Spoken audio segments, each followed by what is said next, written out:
Vamos abrir a palavra de Deus no livro de Jó, capítulo 42. Eu quero, nesta aula de hoje, resumir o ensino desse livro para a nossa vida prática. Quem já leu aqui o livro de Jó? Quem pode explicar o sofrimento de Jó? Hein? Então você não entendeu nada. Você leu e não entendeu, né? Esse livro é um livro muito especial. E é tão interessante porque Deus trata do sofrimento usando uma narrativa poética. Porque o sofrimento do crente termina com hino. Termina com poesia. Sabia disso? Então nós vamos meditar nesse livro e aprender algumas lições e, de uma certa forma, trazendo consolo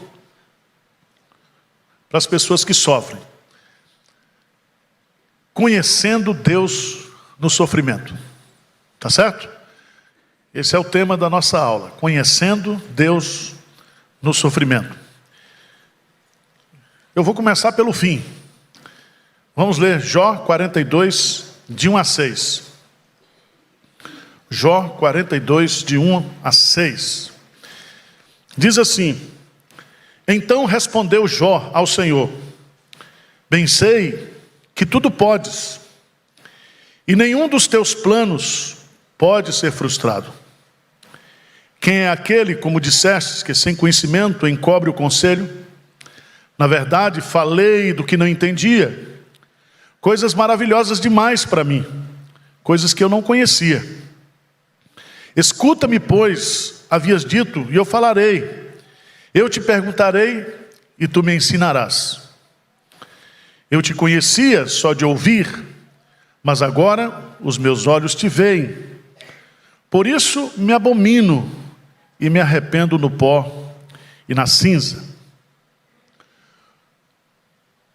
Jó não é uma figura fictícia, um personagem.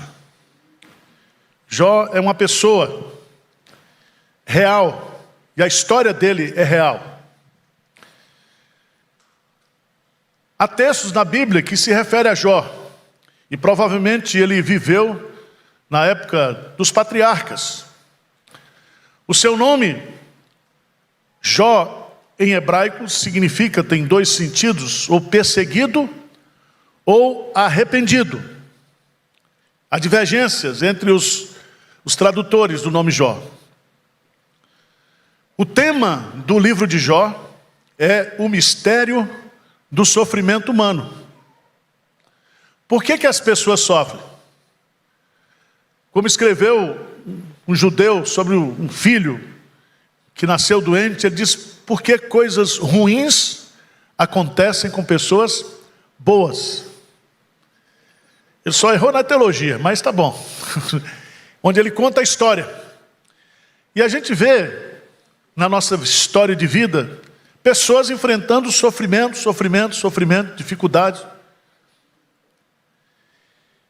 E o livro de Jó, então, traz esse assunto. E traz de forma poética. A doutrina principal que o livro de Jó nos ensina é fidelidade em meio ao sofrimento. Jesus diz: ser fiel até a morte e dar-te-ei o quê? A coroa da vida. Se você está passando por provações, se você está passando por aflições, não questione Deus. Não questione. Louve-o. Agradeça. Porque Deus, Ele não desperdiça sofrimento na vida dos seus filhos. Deus não é masoquista. E lembre-se, tudo posso naquele que me fortalece. Paulo diz que a graça de Deus, ela é suficiente nas nossas fraquezas, nos nossos sofrimentos. Mas, meus amados irmãos, o livro de Jó, você pode lê-lo, eu já li várias vezes, procurando uma resposta. Por que Jó sofreu? E o livro termina e não explica. Deus não dá explicação.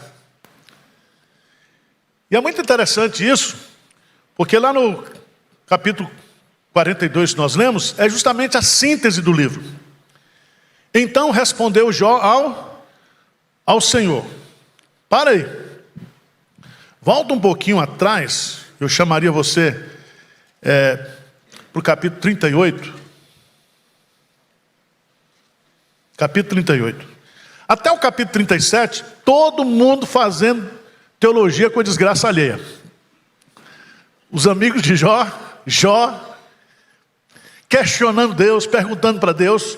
A partir do capítulo 38, Deus resolve agora fazer umas perguntas para Jó. E Deus vai fazer 77 perguntas. Veja no texto que ele começa. O Senhor convence a Jó da sua quê? Ignorância. Ignorância. E aí Deus vai até o capítulo, final do capítulo 41, vai fazer perguntas que Jó não sabe responder, porque Jó é um ignorante como eu e você. Então Jó termina o livro dizendo assim: então respondeu Jó ao Senhor. O que ele respondeu ao Senhor? Primeiro, versículo 2. O que ele diz? Bem sei que tudo podes, e nenhum dos teus planos pode ser o quê? Frustrado. Então, quando ele fala bem sei, ele está falando aqui de um saber experimental. Ele conheceu Deus no sofrimento. É como Paulo diz assim: eu sei em quem tenho crido, e estou bem certo que Ele é poderoso. É um saber que junta teoria e prática, doutrina e vida. Ele diz bem sei. O que ele aprendeu aqui com essas perguntas que Deus fez para ele? Primeiro, que Deus ele é onipotente. Então, no sofrimento, eu e você precisamos aprender como Jó. Bem sei que tudo podes. Não existe impossibilidades para Deus. O nosso Deus é onipotente, Ele é poderoso. E se você está sofrendo, se você está passando por um momento difícil, de provação, de tribulação, esse é o momento para você experimentar, para você conhecer o Deus que você tem. O Deus que você tem. Porque o seu direito não passa desapercebido a Ele. E os que esperam no Senhor renovarão as suas forças. Ele faz forte ao cansado. Ele levanta do pó o abatido. Então o nosso Deus, na sua providência, Ele administra essa sua onipotência com planos. Bem sei que tudo o quê? Podes. E nenhum dos teus planos. Gente, Deus tem planos para a história. Deus tem planos para o universo. Deus tem planos para a igreja. Deus tem planos para as nações. Deus tem um plano para cada criatura. Deus é onipotente. E essa onipotência de Deus, ela é exercida na minha vida de forma soberana, através de planos. Todos os meus dias foram escritos e determinados, quando nenhum deles ainda havia ainda. Você crê nisso ou não? Você crê que se você está vivo, você não morreu na pandemia? Não foi por causa da máscara dentro da vacina. Isso ajudou. Mas você está vivo porque Deus quis. Tá certo? Ele tem uma história para escrever ainda através da sua vida. Bem sei que tudo podes. E você tem que entender que os planos de Deus são bons. Eu é que sei que pensamento tenho a vosso respeito, pensamentos de paz e não de mal, para vos dar o fim que desejais. Paulo, em Romanos 12, ele diz que nós precisamos experimentar a vontade de Deus, porque ela é boa, ela é perfeita e ela é agradável. Pensa nisso.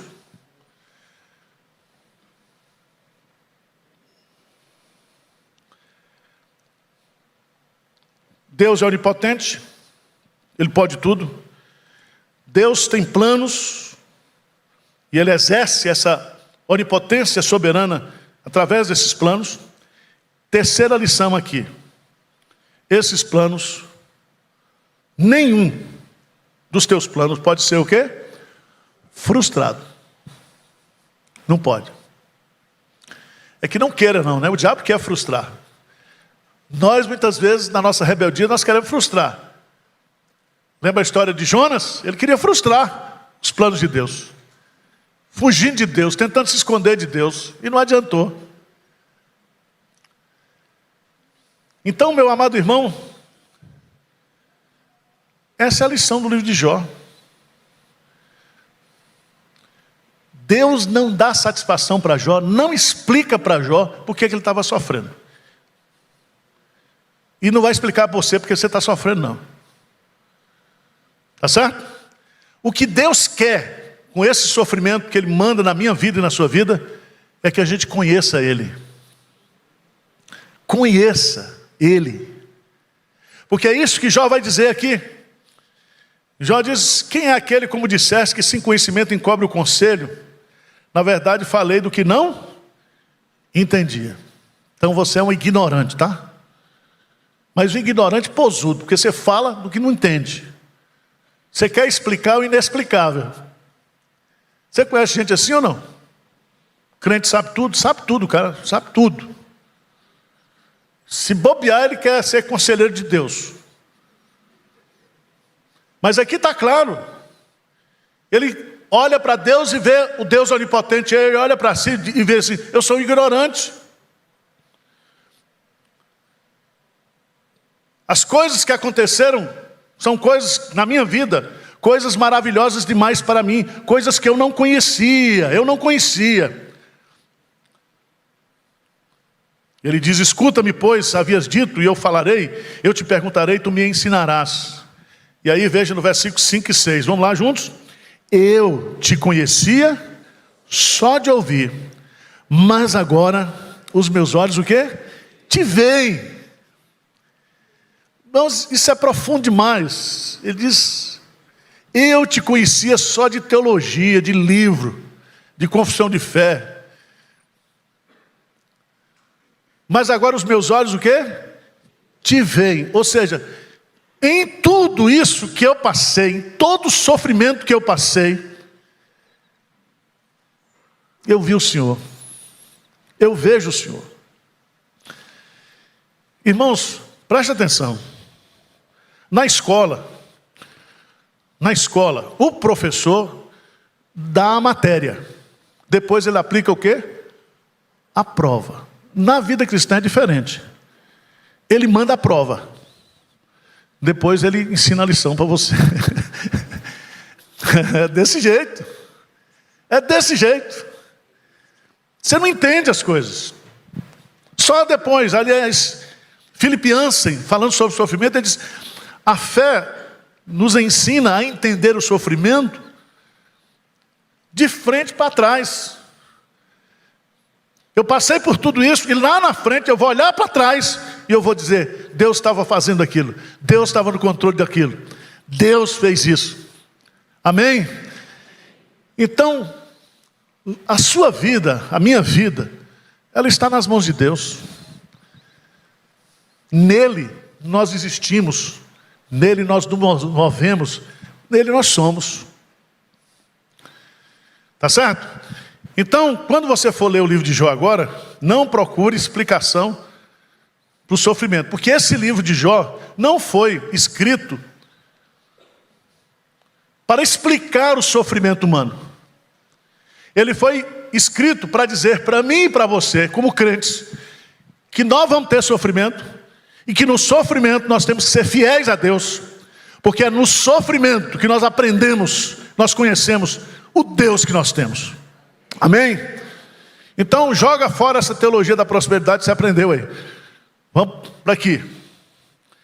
Agora, eu já preguei isso umas 500 vezes, mas vai de novo. Quem é o Deus de Jó? Quem é o Deus de Jó? O que nós aprendemos lendo o livro de Jó? Quem é esse Deus? Quem é esse Deus? E a primeira lição que a gente aprende é que o Deus de Jó é o Deus que dá. O Deus que dá. Vamos lá para o capítulo 1. Capítulo 1, versículo 1. Havia um homem na terra de Uz, cujo nome era Jó. Então ele tem nome e endereço. Mas ele tem caráter também. Diz assim: homem íntegro e reto, temente a Deus, e que se desviava o quê? Do mal. Ele temia a Deus e fugia do pecado. Era um homem crente. Versículo 2 diz que esse homem também tinha família. Nasceram-lhe 7 filhos e 3 filhas. Mas esse homem também tinha bens materiais. Possuía 7.000 ovelhas, 3.000 camelos, 500 juntas de bois e 500 jumentas.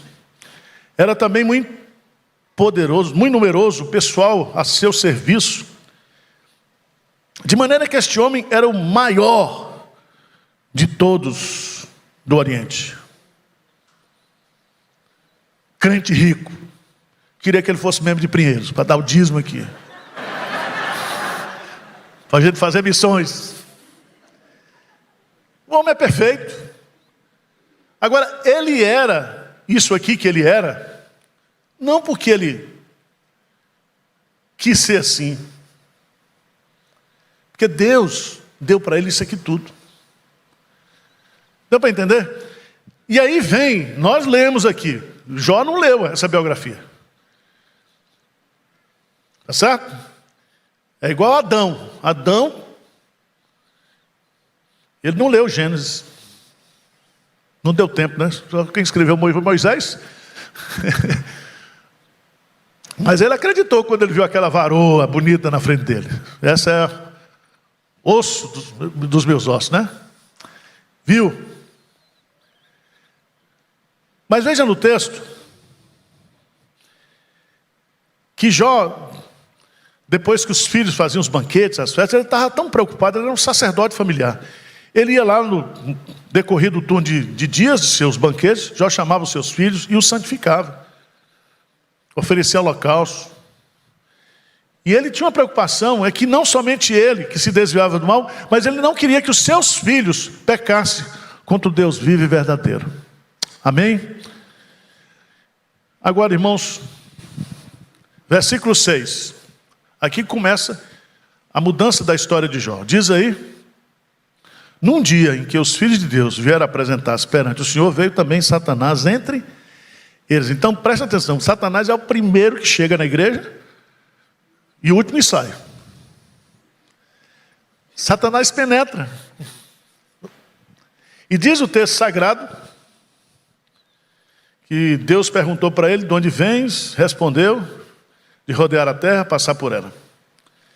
E Deus então estabelece uma pergunta, faz uma pergunta para Satanás. Perguntou ainda o Senhor a Satanás: observaste o meu servo Jó? Porque ninguém há na terra semelhante a ele, homem íntegro e reto, temente a Deus e que se desviava do mal. Agora veja qual é a tese de Satanás no versículo 9. Satanás diz assim: ele faz isso porque o Senhor abençoa ele. Ou seja, ele faz tudo isso por interesse. Por interesse. Olha a pergunta de Satanás. Satanás é terrível, mas ele é sabido, feito capeta. Por isso que Satanás está nas maiores universidades. Certo? Nos maiores, ele penetra lá. Insufla o falso conhecimento, insufla a vaidade, a soberba, o orgulho. E veja no texto: porventura Jó, ele teme a Deus debalde. Debalde aqui significa sem motivações, sem interesses? Acaso não o cercastes concebe a ele? Olha bem, Satanás sabe que Deus havia cercado a Jó e toda a sua casa com a cerca de proteção. Por isso que João diz que o diabo, o maligno, não pode tocar num filho de Deus, só se receber autorização. Aí diz assim: acaso não cercaste, concebe a ele a sua casa e a tudo quanto tem? A obra de suas mãos abençoaste, e os seus bens se multiplicaram na terra. Estende, porém, a mão, toca-lhe em tudo quanto tem, e verás, se não blasfema contra ti na tua face. Então, primeira lição que a gente aprende aqui, meus amados irmãos, essa lição até o diabo sabe, que tudo que você é, que tudo que você tem, é Deus que te deu. Deus que te deu. Tá certo?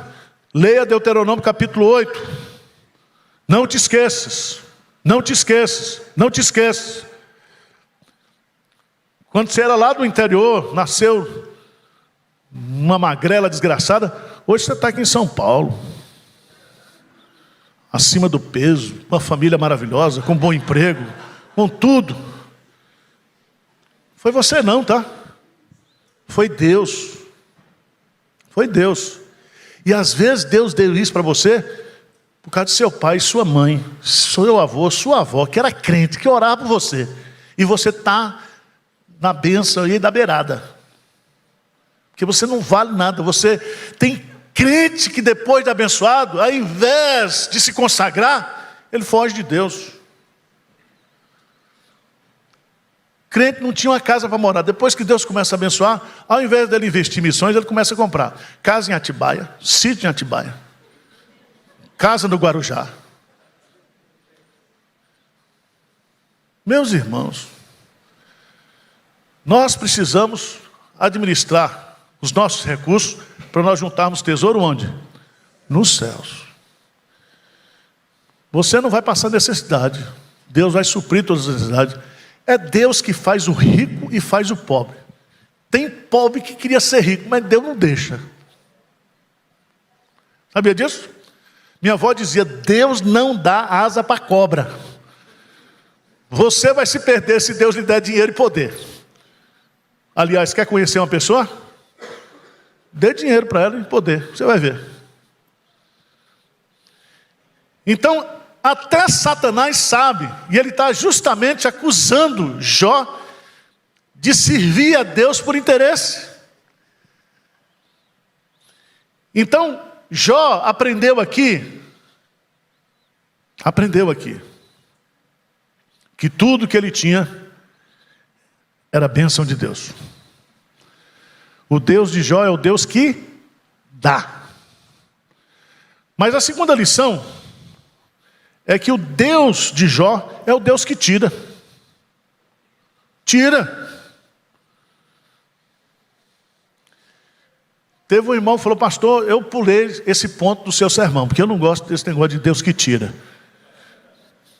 Né? Nós somos do Teologia da Prosperidade, né? Jó podia ter falado: eu não aceito. Aceita o quê, Jó? Eu determino. Não, Jó. Quem determina aqui sou eu. Eu não aceito. Não adianta. De uma hora para outra, Jó perdeu o quê? Tudo. Tudo. Você já pensou, você ir para o cemitério, enterrar 10 filhos? 10 filhos. Você perder tudo, perder os seus bens materiais, e por fim ele ainda perdeu a sua saúde. Tem uns que são entendidos em doença, diz que Jó teve 47 enfermidades simultaneamente. 47. Já pensou nisso? Você já está para morrer com uma? Imagina se você tivesse 47. Agora, quem foi que tirou? Foi Satanás ou foi Deus? Deus. Deus autorizou a Satanás a tirar tudo de Jó. Irmãos, quantas histórias nós temos na vida de gente que tinha tudo e de uma hora para outra perdeu tudo. Não é só jogador de futebol não, tá? A igreja está cheia de crentes que passou por essa experiência. E ela, pode ter certeza, é um dos momentos mais difíceis da vida, quando esses momentos que Deus está tirando. Deus está tirando. E é tão interessante, por favor, versículo 21. Esse versículo a gente lê no cemitério, né? Quando se eu for para o meu enterro, não leia não, tá? O que diz Jó no capítulo 1, versículo 21 e 22? Vamos ler juntos? E disse: no sair do ventre de minha mãe, o Senhor o deu, e o Senhor, bendito seja o nome do Senhor. Em tudo isso, Jó não pecou, nem atribuiu a Deus falta alguma. Amém. Jó adorou a Deus. Está lá no versículo 20. Ele adora a Deus dizendo: no sair do ventre de minha mãe, no voltarei. O Senhor o deu, e o Senhor o quê? O tomou. O tomou. Deus toma. Sendo você fiel e sendo você infiel. E principalmente os infiéis. Por isso que a doutrina principal de Jó é fidelidade no meio do sofrimento. Fidelidade. O pessoal critica muito a esposa de Jó, né? Veja no capítulo 2, versículo 9. Então a sua mulher lhe disse: ainda conservas a tua integridade? Amaldiçoa a Deus e morre. Mas ele lhe respondeu: falas como qualquer doida. Temos recebido o bem de Deus e não receberíamos também o mal? Perdeu, sabe uma mãe perder 10 filhos de uma vez? Perdeu tudo. E agora vê o marido doente. Um homem que não podia ficar dentro de casa, porque ele havia perdido tudo, mas ele vai lá morar no monturo, fora da cidade. Já pensou isso, irmãos? Agora, tem uma coisa que eu queria compartilhar com você também, que eu aprendo aqui nesse texto. Vem os 3 amigos de Jó. E os 3 amigos de Jó agora vão explicar, em vários capítulos, qual era o motivo, a razão do sofrimento. Então eu quero falar para você o seguinte: pare de ficar fazendo teologia com a desgraça alheia, tá? Quando você vir uma pessoa sofrer, quando você vir uma pessoa passando por dificuldade, não fique fazendo teologia errada. Jesus viu um cego de nascença e os discípulos perguntaram: quem pecou? Ele ou seus pais para que nascesse cego? Jesus disse: nem ele pecou, nem seus pais, ele nasceu assim para que se manifeste dele o quê? A glória de Deus. Você já pensou você fazer essa pergunta para um pai que tem um filho, uma mãe que tem um filho autista? Você quer a causa. Jesus fala do propósito. Esse menino nasceu para que se manifeste nele a glória de Deus. E um dia ele vai ser perfeito. Ele vai ser perfeito. Então pare de fazer teologia com desgraça alheia. Pare de ficar interpretando o sofrimento das pessoas. Ah, tá sofrendo, mas merece. A gente pode até pensar, mas não fala.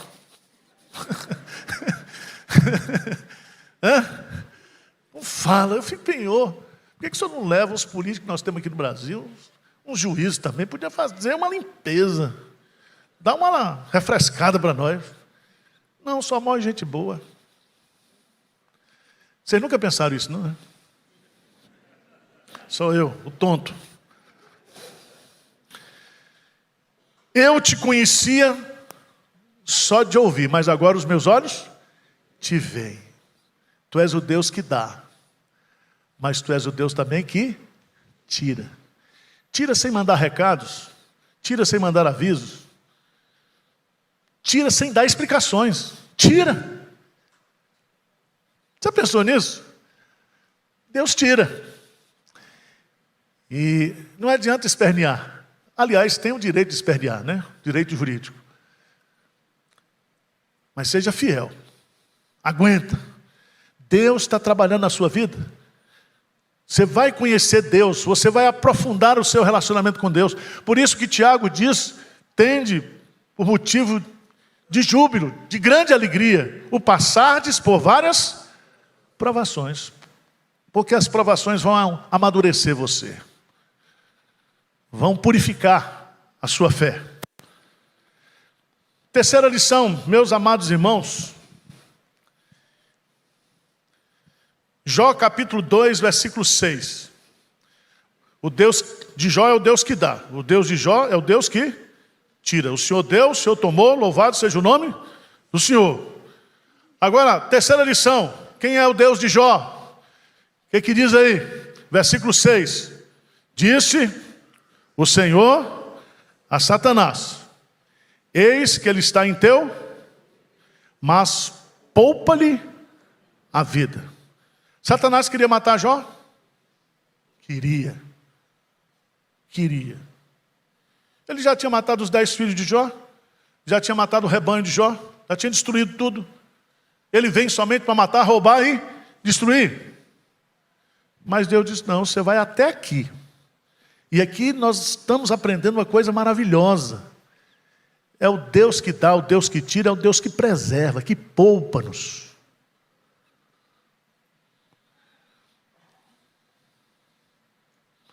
Ele nos preserva. O Senhor é quem te guarda. Guardará você de todo mal. A tua entrada e a tua saída desde agora para 1000 cairão ao teu lado, 10.000 à tua direita. Tu não serás o quê? Atingido. Irmãos, nós temos que aprender isso. Porque isso vai nos humilhar. Vai mostrar que o que eu tenho não é porque eu tenho, que eu sei ter, que eu sou capaz de ter. Eu tenho porque Deus deu e Deus preserva. Se você é crente, você está de pé. Quem pensa que está de pé, cuidado para que não caia. Deus é que sustenta a gente, Deus é que firma os nossos passos. E quando a gente cai, Ele nos sustenta. Veja o Salmo 37, por favor. Salmo 37.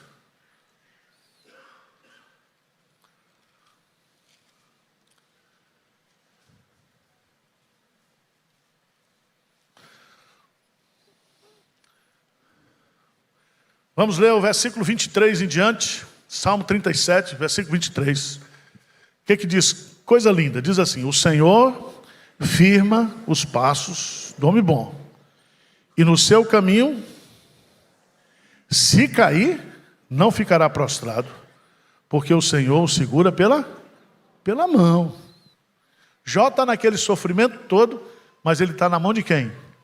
De Deus. Deus não larga a gente. Tá certo?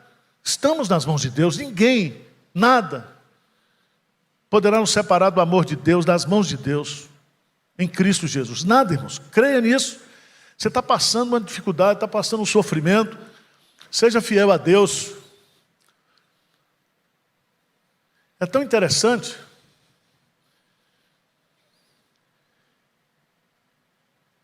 Diz o texto: fui moço e já agora sou velho, porém jamais vi o justo desamparado, nem a sua descendência a mendigar o pão. Olha que Deus, Ele nos preserva em tudo.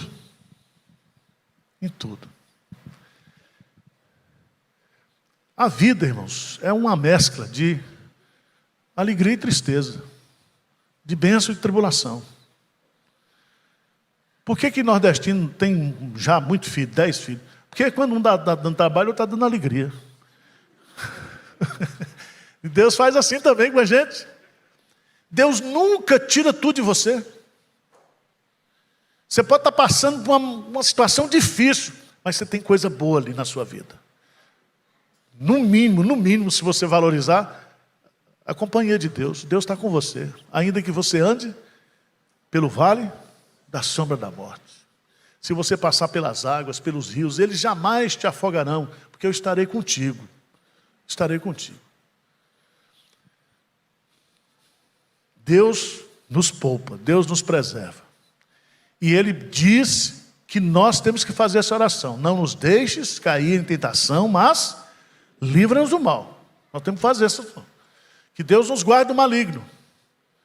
O maligno quer destruir a nossa vida, quer destruir a nossa reputação, quer destruir os nossos bens, quer destruir o nosso casamento, quer destruir os nossos relacionamentos familiares. O diabo, ele está ao nosso derredor, rugindo como leão, procurando uma brecha. Mas ele está ali sob o controle de Deus. Ele só pode tocar. Ele só tocou na vida de Jó porque Deus autorizou. Amém? Mas por fim, irmãos, quem é esse Deus de Jó? E aí fica a discussão até o capítulo 42.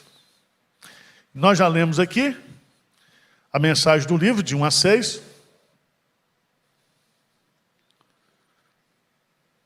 Veja no versículo 7.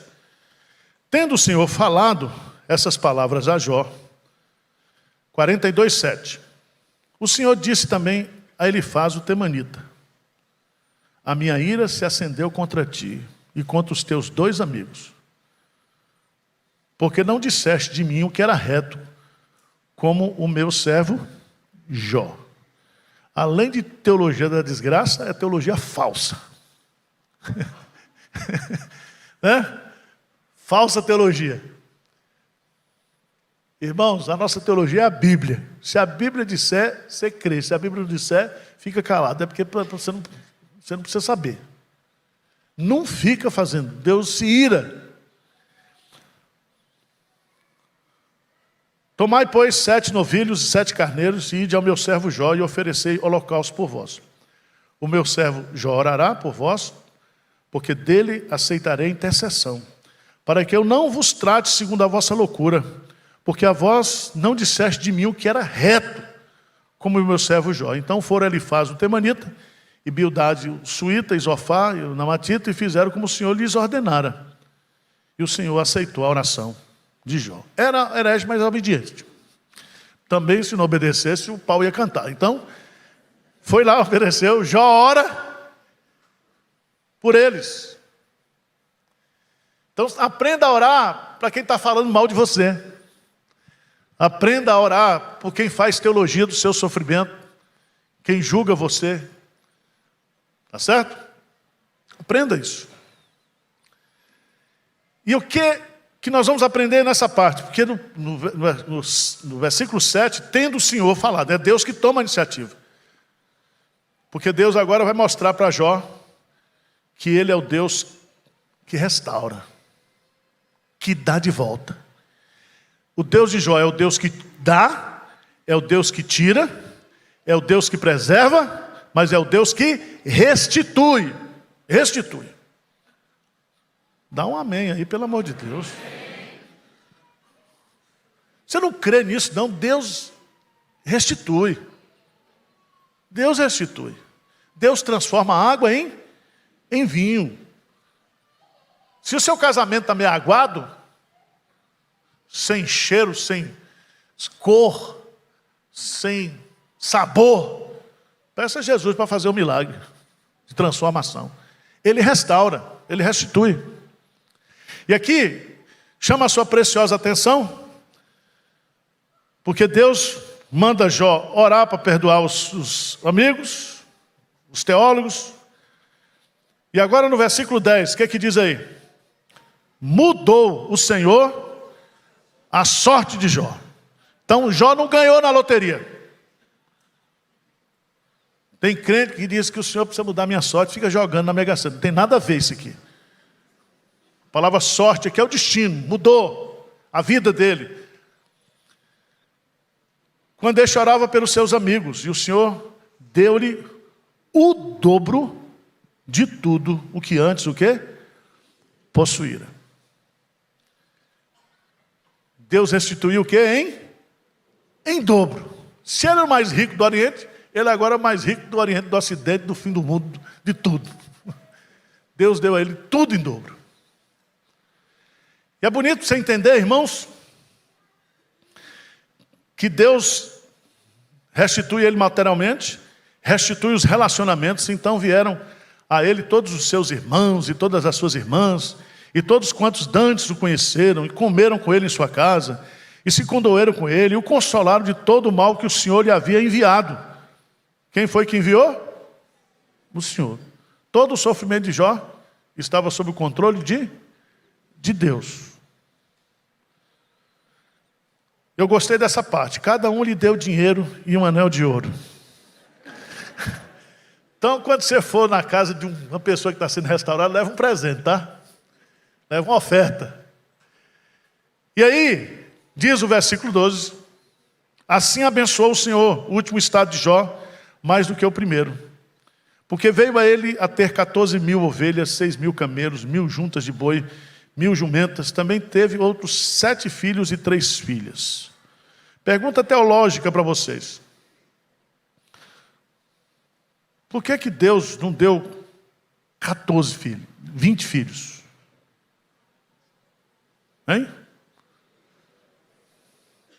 Tudo foi em dobro. Quando chega nos filhos, deu a ele 7 filhos e 3 filhas. Vocês não vão responder, mas eu vou responder para vocês, ajudar, né? É que nós não perdemos os filhos. Os filhos continuam existindo. Não estavam com ele, mas estavam com o Senhor. E um dia ele se encontraria com esses filhos. Deu para entender? Não diz que deu mulher em dobro, deu? Não. A mesma, filho. Você comeu a carne, agora você tem que roer os ossos aqui. E a mulher estava bombando, porque teve 10 gravidezes. Pense nisso. Deve ter restaurado também a potência sexual de Jó. Depois de tanta doença. Tanta doença. Deus restaurou tudo. E é tão bonito isso, porque ele vai ter as meninas, e as meninas eram as mais lindas. Tem crente que gosta de botar esses nomes, né? Késia, Gemima, Querem Rapô, que essa eu nunca vi, mas Késia e Gemima eu já vi. E em toda aquela terra não se acharam mulheres tão formosas como as filhas de Jó. E seu pai lhes deu herança entre seus irmãos. Depois disto, viveu Jó 140 anos. Viveu demais, né? 140 anos. E viu a seus filhos e os filhos de seus filhos até a 4ª geração. Então morreu Jó, velho e farto de dias. Deus explica para Jó por que ele sofreu? Não. Deus queria revelar para Jó, no sofrimento, o Deus que ele tinha. Esse é o nosso Deus. É o Deus que dá, é o Deus que tira, é o Deus que preserva, é o Deus que restitui. Restitui. Agora vamos fazer um apelo, vamos ficar de pé. Quem está precisando de restituição aqui, né? Não chegou ainda do imposto de renda, mas você está querendo. Restituição. Às vezes a gente estuda a lição, mas não ora, né? Quem sabe você está passando por um tempo difícil. Aqui na igreja a gente não conhece. Só depois, pastor, passei. Né? Você vem para cá no domingo, você está numa semana atribulada, no trabalho, na família. E você está sofrendo, você está passando por uma dificuldade, por uma luta. Mas Deus está nos ensinando nessa manhã, através de Jó. De Jó.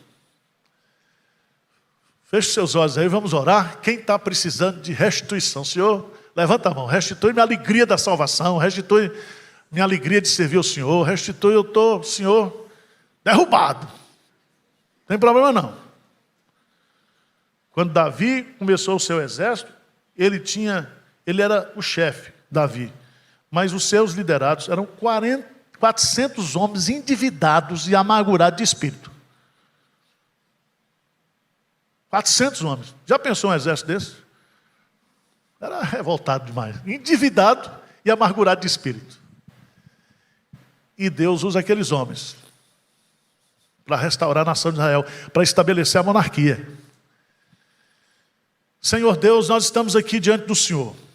Não existe nada de secreto, de oculto na nossa vida. Tu sabes, ó Deus, de perdas, de bênçãos que nós recebemos, de preservação que o Senhor tem exercido da nossa vida.